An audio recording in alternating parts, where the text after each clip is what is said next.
Chairman জনাব তারেক রহমান এখন বক্তব্য রাখছেন। জনাব তারেক রহমান এখন বক্তব্য রাখছেন। ধন্যবাদ। বিসমিল্লাহির রহমানির রহিম। জাতীয়তাবাদী সমমনা দল কর্তৃক আয়োজিত আজকের ইফতার মাহফিল অনুষ্ঠানের সম্মানিত সভাপতি ডক্টর ফরিদুজ্জামান ফরহাদ, সামনে উপস্থিত বাংলাদেশ জাতীয়তাবাদী দল স্থায়ী কমিটির সদস্য, সম্মানিত সদস্য জনাব মির্জা আব্বাস, উপস্থিত বিভিন্ন রাজনৈতিক দলের শীর্ষ নেতৃবৃন্দ এবং আমন্ত্রিত সকল অতিথিবৃন্দ, আসসালামু আলাইকুম। প্রথমে আমি জাতীয়তাবাদী সমমনা দল আহ, সকলকে আমি আন্তরিকভাবে ধন্যবাদ জানাচ্ছি আজকে এই ইফতারে আমাকে এবং দোয়া অনুষ্ঠানে আমাকে দাওয়াত দেওয়ার জন্য। সম্মানিত অতিথিবৃন্দ, এই যে জাতীয়তাবাদী সমমনা দল, এখানে বেশ কয়েকজন, আমি জয়েন করার পরে, অনুষ্ঠানে উপস্থিত হওয়ার পরে বেশ কয়েকজন নেতার বক্তব্য শুনেছি এবং তার মধ্যে কয়েকজন একটি বিষয় উল্লেখ করেছেন। কি সেটি? সেটি হচ্ছে যে 31 দফা। এটির সাথে আমরা এখানে ঘরে উপস্থিত প্রত্যেকেই পরিচিত, খুব ভালোভাবে পরিচিত। কথাগুলো নতুন কিছু নয়, কথাগুলো এর আগেও আমরা বলেছি, আমি বলেছি, আপনারাও বিভিন্ন সময় বিভিন্ন জায়গায় বলেছেন। কি সেটি? সেটি হচ্ছে যে এই যে 31 দফা, 31 দফাটি কেন বা কখন আমরা দিয়েছি, এটি কিন্তু খুব গুরুত্বপূর্ণ একটি বিষয়। এখানে আমরা যেই মানুষগুলো উপস্থিত আছি, যেই রাজনৈতিক দলগুলোর নেতৃবৃন্দ এখানে উপস্থিত আছেন, আমরা সকলেই কিন্তু একটা সময়, প্রচণ্ড সংকটকালীন সময় দেশের ভিতর দিয়ে যাচ্ছে, সেই সময় আমরা 31 দফা, প্রথমে এটি ছিল 27 দফা, পরবর্তীতে আপনাদের প্রায় সকলের সাথে, অর্থাৎ যেই গণতন্ত্রের পক্ষের রাজনৈতিক দলগুলো, আমরা পলাতক যে স্বৈরাচার তার বিরুদ্ধে আমরা রাজপথে ছিলাম, একসাথে আন্দোলন সংগ্রামে ছিলাম, বাংলাদেশের মানুষের রাজনৈতিক অধিকার, বাক স্বাধীনতা অধিকার তথা অর্থনৈতিক অধিকার আদায়ের লক্ষ্যে আমরা সংগ্রামে ছিলাম, রাজপথে ছিলাম। সেই সকল দলগুলো একসাথে বসে আলোচনা করে আমরা প্রায় 2.5 বছর আগে, 2 থেকে 2.5 বছর আগে আমরা উপস্থাপন করেছিলাম 31 দফা জাতির সামনে। কেন নেতৃবৃন্দ আমরা উপস্থাপন করেছিলাম? কারণ একটি, আমরা দেখেছিলাম যে পলাতক যে স্বৈরাচার তারা কিভাবে দেশের প্রত্যেকটি প্রতিষ্ঠান, যে কোনো প্রতিষ্ঠানের কথা আমরা উল্লেখ করি, সেটি শিক্ষা ব্যবস্থা হতে পারে, সেটি মানুষের স্বাস্থ্য ব্যবস্থা হতে পারে, সেটি মানুষের কর্মসংস্থানের ব্যবস্থা হতে পারে, সেটি বিচার ব্যবস্থা হতে পারে, সেটি সিভিল অ্যাডমিনিস্ট্রেশন হতে পারে, পুলিশ অ্যাডমিনিস্ট্রেশন হতে পারে, প্রত্যেকটি প্রতিষ্ঠান, বিদ্যুৎ সেক্টর হতে পারে, প্রত্যেকটি প্রতিষ্ঠান ধ্বংস করে দিয়েছিল তারা। সবচেয়ে বড়, সবচেয়ে প্রথমে যেটি ধ্বংস করেছিল সেটি হচ্ছে বাংলাদেশের নির্বাচনী ব্যবস্থাকে বিতর্কিত এবং ধ্বংস করে দিয়েছিল। প্রিয় সহকর্মীবৃন্দ, সম্মানিত উপস্থিতিবৃন্দ, বাংলাদেশ জাতীয়তাবাদী দল এবং এই দলটি যে সকল রাজনৈতিক দলকে সাথে নিয়ে বাংলাদেশের মানুষের অধিকার প্রতিষ্ঠার আন্দোলনের সংগ্রামে ছিল, আমরা সকলে বিশ্বাস করি যে এই যে যেই প্রতিষ্ঠানগুলোকে ধ্বংস করে দেওয়া হয়েছিল, সেই প্রতিষ্ঠানগুলোর আমাদেরকে মেরামত করতে হবে। এবং যেহেতু আমাদের রাজনীতি হচ্ছে বাংলাদেশকে ঘিরে, বাংলাদেশের জনগণকে ঘিরে, আমাদের রাজনীতির সবচেয়ে বড় পুঁজি হচ্ছে এই দেশের জনগণ। কাজেই এই বিষয়গুলোকে যদি আমরা মেরামত না করি, এই কাঠামো, রাষ্ট্রের এই কাঠামোগুলোকে যদি মেরামত না করি, এই দেশকে আমরা আমাদের কাঙ্ক্ষিত লক্ষ্যে নিয়ে যেতে পারবো না, মানুষের প্রত্যাশা অনুযায়ী গড়ে তুলতে সক্ষম হব না। সম্মানিত উপস্থিতিবৃন্দ, এখানে আপনাদেরকে একটি ছোট ঘটনা আমি উল্লেখ করতে চাই। আহ, মির্জা আব্বাস সাহেব উনি ওনার বক্তব্যে একটি বিষয় উল্লেখ করেছেন। আরও অনেক, আমরা পত্রিকার পাতায়, সংবাদ চ্যানেলে, আমরা টিভি চ্যানেলে বিভিন্নভাবে যখন দেখি, আমাদের আশেপাশে বিভিন্ন বিষয় নিয়ে কথা হচ্ছে, সংস্কারের বিষয় নিয়ে কথা হচ্ছে, বিভিন্ন রকম সংস্কারের বিষয় নিয়ে কথা হচ্ছে। সংস্কার কিন্তু সবচেয়ে প্রথম। আজকে অনেক ব্যক্তি, সকলকে সম্মান রেখেই বলতে চাই, অনেক ব্যক্তি সংস্কার নিয়ে অনেক কিছু বলছেন, কিন্তু সংস্কারে বাংলাদেশে যে সংস্কার প্রয়োজন, বাংলাদেশের সকল কিছুতে যে সংস্কার প্রয়োজন, রাষ্ট্র কাঠামোর মেরামতে যে সংস্কার প্রয়োজন, কথাটি সবচেয়ে আগে সেদিন আমরাই বলেছিলাম। এখন আপনারা এখানে সকলে যারা উপস্থিত আছেন প্রত্যেকেই আপনারা রাজনৈতিক নেতৃত্ব, আমি একজন রাজনৈতিক কর্মী।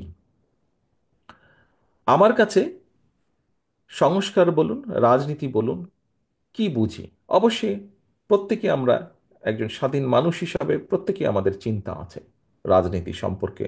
যেই আদর্শে আমরা বিশ্বাস করি তার সম্পর্কে আমাদের স্ব নিজস্ব চিন্তা আছে। সম্মানিত উপস্থিতিবৃন্দ, ঘটনাটি একটি ঘটনা উল্লেখ করতে চাই আপনাদের খুব সংক্ষেপে, যেহেতু আমাদের খুব বেশি সময় নেই। আহ, রাজনীতি রাজনীতি বলতে আমি ছোটবেলা থেকে যেটি দেখে এসেছি, আমার রাজনৈতিক ব্যাকগ্রাউন্ড কি, আমি খামাখা এটি আপনাদের সামনে তুলে সময় নষ্ট করতে চাই না, আপনাদের ধৈর্যচ্যুতিও ঘটাতে চাই না, আপনারা সেটি জানেন। এখন ছোটবেলা থেকে আমি রাজনীতি বলতে কি শিখেছি বা কি বুঝেছি, একটি ঘটনা দিয়ে আপনাদের সামনে আমি তুলে ধরতে চাই। ঘটনাটি 2010 সালে। তখন আমি এই দেশে, যুক্তরাজ্যে আমি আছি। নির্বাচন এসেছে যুক্তরাজ্যের, যুক্তরাজ্যে এই ইউকেতে নির্বাচন অনুষ্ঠিত হচ্ছে। নির্বাচনে আলোচনা হচ্ছে, টিভিতে একটি অনুষ্ঠান দেখছি আমি, আলোচনা হচ্ছে। আলোচনাটি হচ্ছে তিনটি প্রধান দল, আজকের যেই শাসক দল এই দেশে, লেবার পার্টি, এই বিগত নির্বাচনের আগে যারা ছিল রাষ্ট্র ক্ষমতায় দেশ পরিচালনা, কনজারভেটিভ, এবং একটি মাঝামাঝি দল আছে লিবারেল ডেমোক্রেটিক পার্টি। তো তখন লেবার পার্টি ওই সময় ক্ষমতায় ছিল। লেবার পার্টির সেই সময় টনি ব্লেয়ার গর্ডন ব্রাউনের কাছে ছেড়ে দিয়েছিল ক্ষমতা। গর্ডন ব্রাউন সেই সময় টনি ব্লেয়ারের গভর্নমেন্টে উনি ট্রেজারি বা আমরা যাকে অর্থমন্ত্রী বলি। সাথে আলোচনা হচ্ছে ক্যামেরুন কনজারভেটিভের যে প্রধান ব্যক্তি তখন ছিল, আর নিক ক্লেগ লিবডেমের যে প্রধান ছিল, তিনজনের মধ্যে আলোচনা হচ্ছে। আলোচনার এক পর্যায়ে অনেকগুলো বিষয় আলোচনা হচ্ছে। একটি বিষয় সামনে চলে আসলো। কি বিষয়? আহ, আমরা অনেকেই ইউরোপের বিভিন্ন দেশের স্বাস্থ্য ব্যবস্থা নিয়ে আমরা আলোচনা করি। আমরা আফসোস করি, আহা, বাংলাদেশে আমাদের স্বাস্থ্য ব্যবস্থাটা যদি এরকম হতো।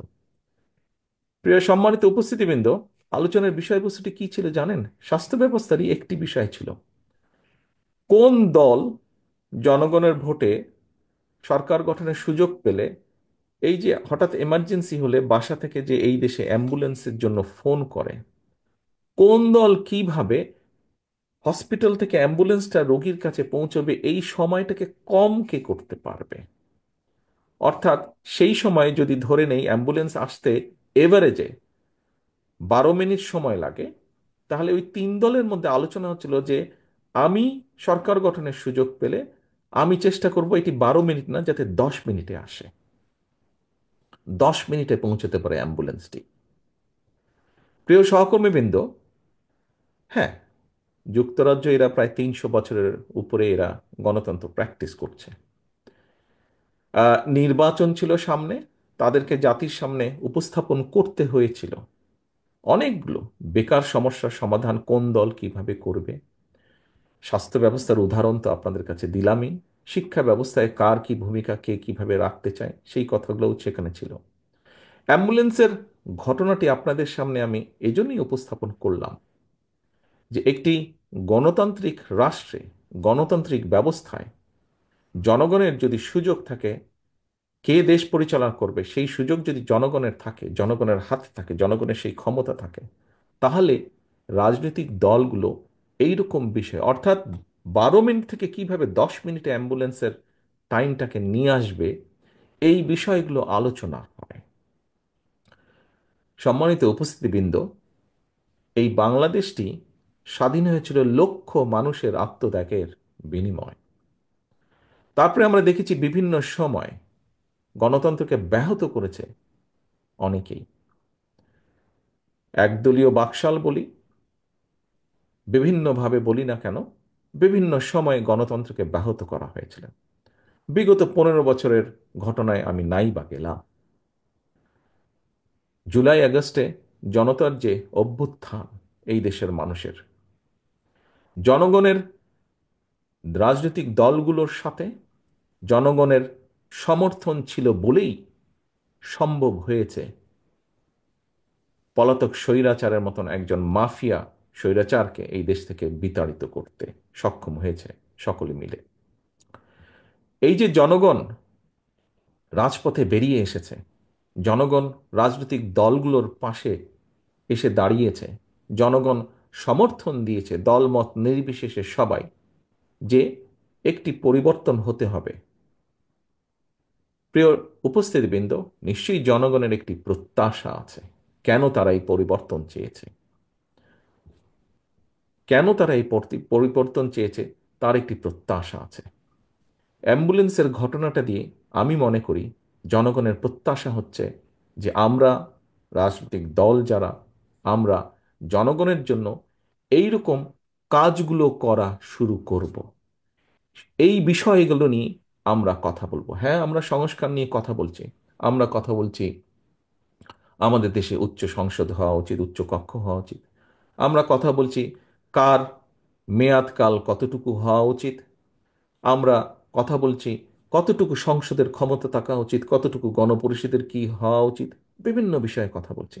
আমরা কথা বলছি একজন ব্যক্তি কতবার কি নির্বাচিত হতে পারে। আমরা কথা বলছি কার মধ্যে ক্ষমতা বাড়বে, কার ক্ষমতা কমবে, এসব বিষয় নিয়ে। কিন্তু দিন শেষে যারা আমাদের রাজনীতির সবচেয়ে বড় পুঁজি, আমরা যে বিষয়গুলো নিয়ে আলোচনা করছি, সংস্কারের যেই বিষয়গুলো নিয়ে মিডিয়া গরম, সেই বিষয়গুলোর কোনো রকম পরিবর্তন হলে প্রত্যক্ষ বা পরোক্ষভাবে হয়তো রাজনৈতিক দলগুলো উপকৃত হবে, রাজনীতিবিদরা উপকৃত হবেন হয়তো, বা পরিবর্তন হতে পারে রাজনীতির কিছু কিছু।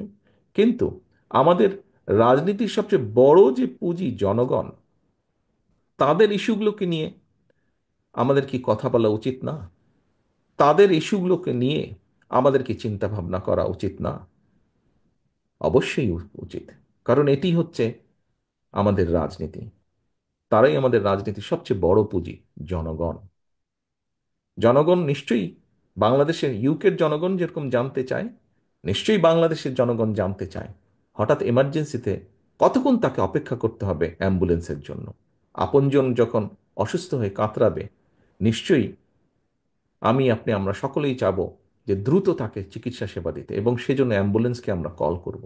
সে অ্যাম্বুলেন্সটি দ্রুত যাতে আসতে পারে, দ্রুত যাতে আপনজনকে নিয়ে চিকিৎসকের কাছে চলে পৌঁছে যেতে পারে।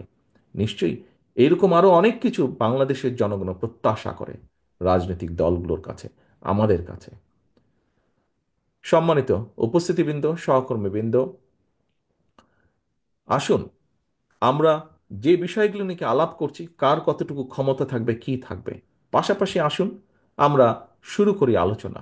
জনগণের যে প্রত্যাশা, জনগণের যে চাওয়া, তাদের যে মূল লক্ষ্য বা উদ্দেশ্য, বা জনগণের যেই ডিমান্ডগুলো, সেইগুলো আমরা কি করব। পরিশেষে এইটুকু বলেই আজকে আমি বিদায় নিতে চাচ্ছি। ইফতারের সময় হয়ে গেছে, আর 1 মিনিট হয়তো বাকি আছে। সকলে ভালো থাকবেন, সকলে ইনশাল্লাহ সুস্থ থাকবেন। আল্লাহ হাফেজ। বাংলাদেশ জিন্দাবাদ, বাংলাদেশ জাতীয়তাবাদী দল জিন্দাবাদ। ধন্যবাদ।